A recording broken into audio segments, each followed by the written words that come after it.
Hi everyone and welcome to my channel. I'm Sonia and today I will be confessing about what drives me crazy in health. Now, you won't hear many health professionals tell you the inside of what they actually think, but I am, and you know, that is the truth about this channel is I seek valid and reliable information, and you know what?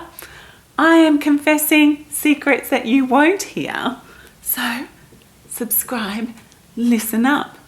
I confess that I am tired of looking after people in health in their end stages of poor lifestyle decisions.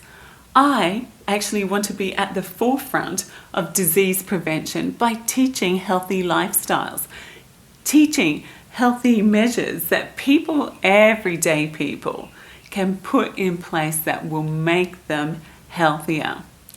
I can confess to you that if you want to improve your health like that, drop 5 kilos in weight.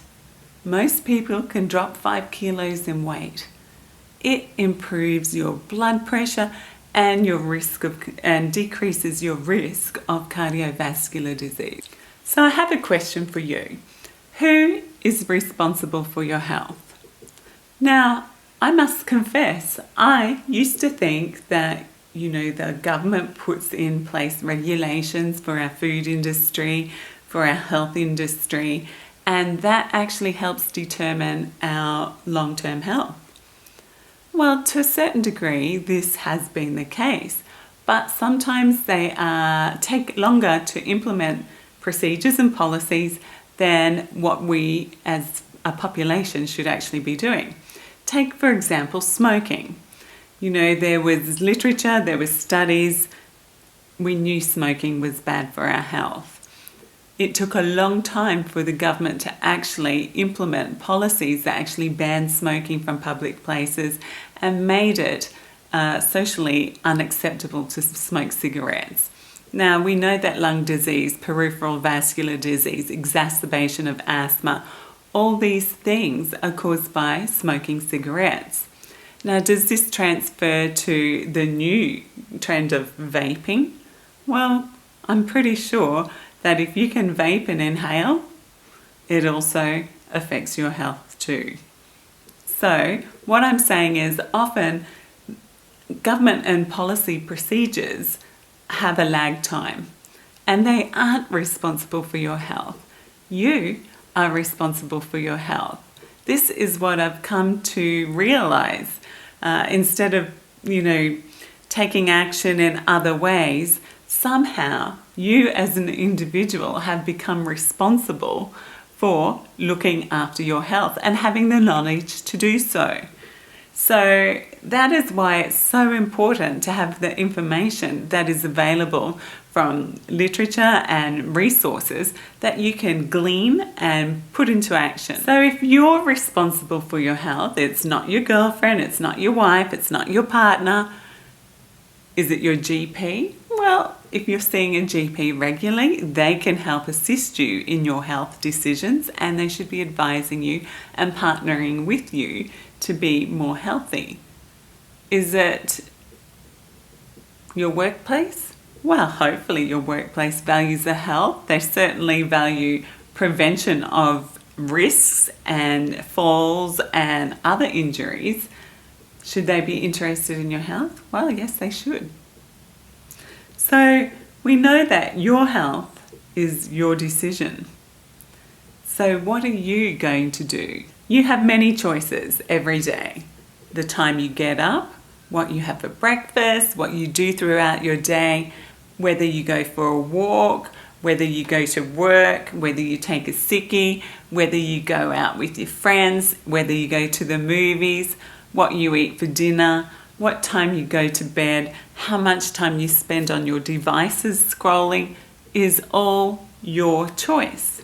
So if you have so many choices and these choices affect your health, then you need to listen up because you are responsible for your health.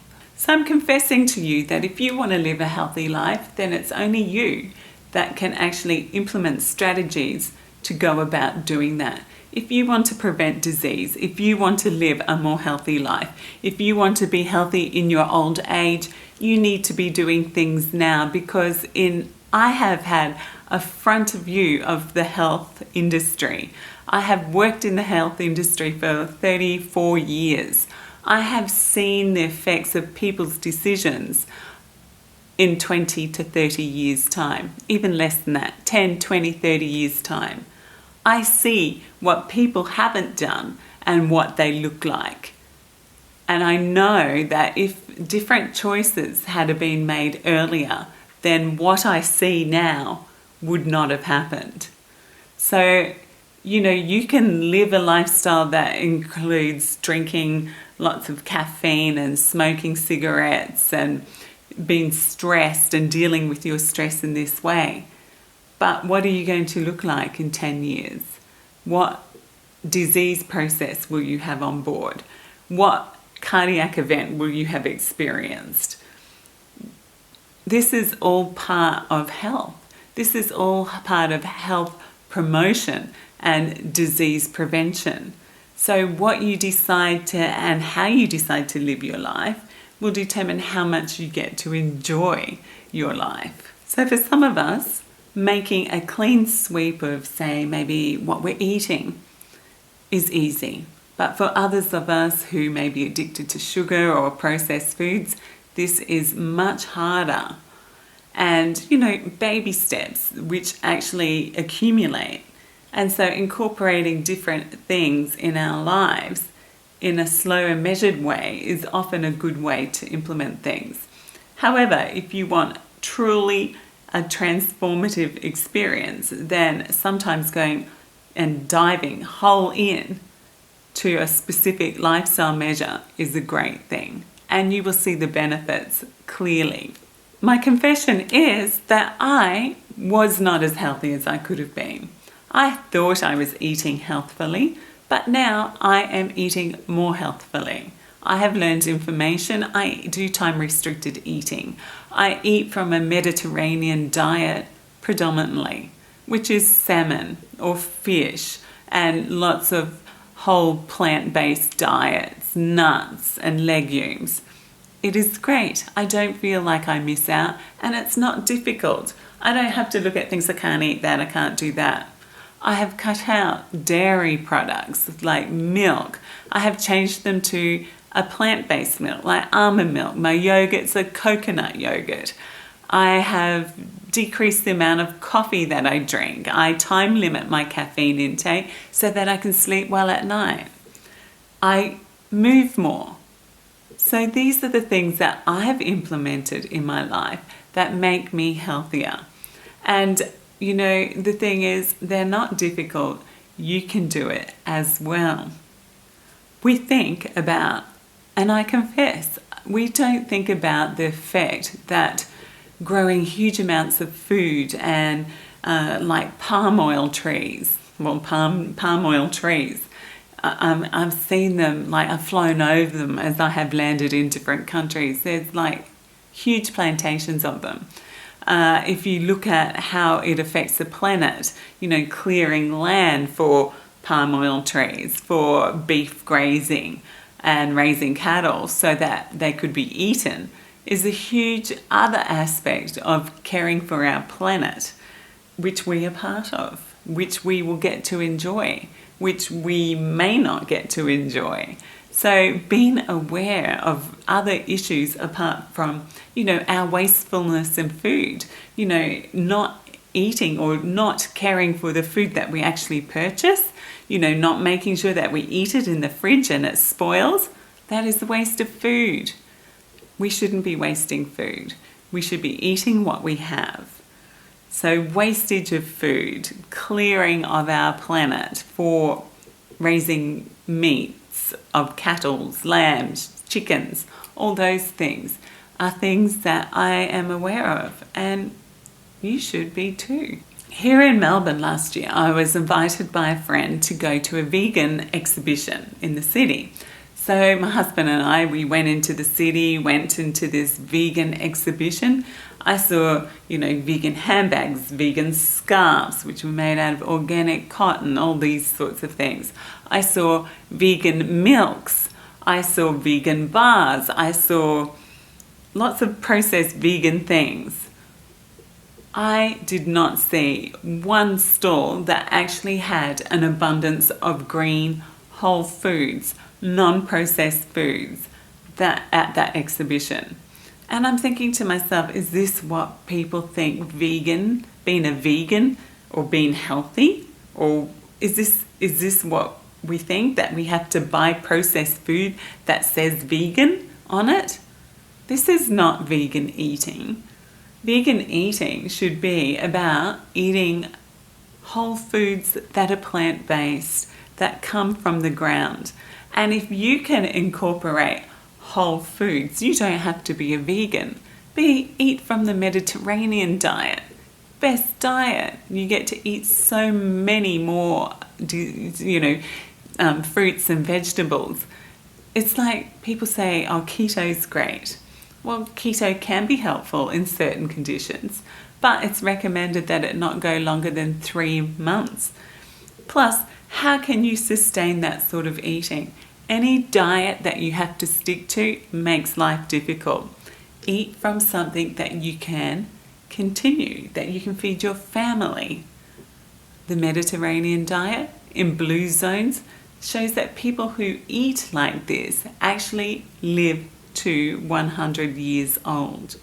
So think about what you can incorporate. Less processed foods, more whole plant-based foods in your diet, and you'll be much healthier. Okay, I must confess, I have a problem with medicine. What? You say? You are a health professional and you're saying you have a problem with medicine.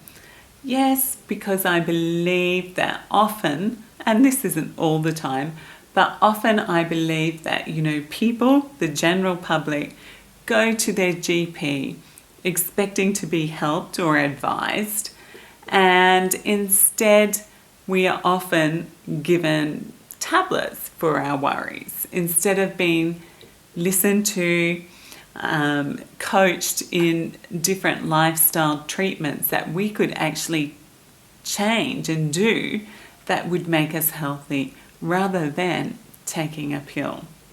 So, if I go to the GP and I'm stressed, okay, my blood pressure is going to be elevated. Now, instead of the doctor organising a blood pressure tablet for me, maybe it would be a great idea to have a discussion, find out what's been happening with me. Am I sleeping? Am I exercising? How can we make those things better? And talking about that, and then following up on me. Wouldn't that be better than just dispensing a medication? So for me, I see medicine as failing a lot of people. It has become a quick fix.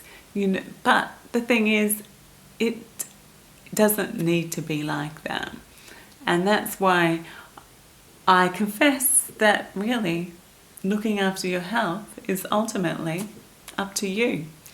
So seek out the knowledge, make the changes, and start living your life well and as good as you can for you and your family, so that your life is a long one, that it's not filled with disease, that you can enjoy your children and your grandchildren.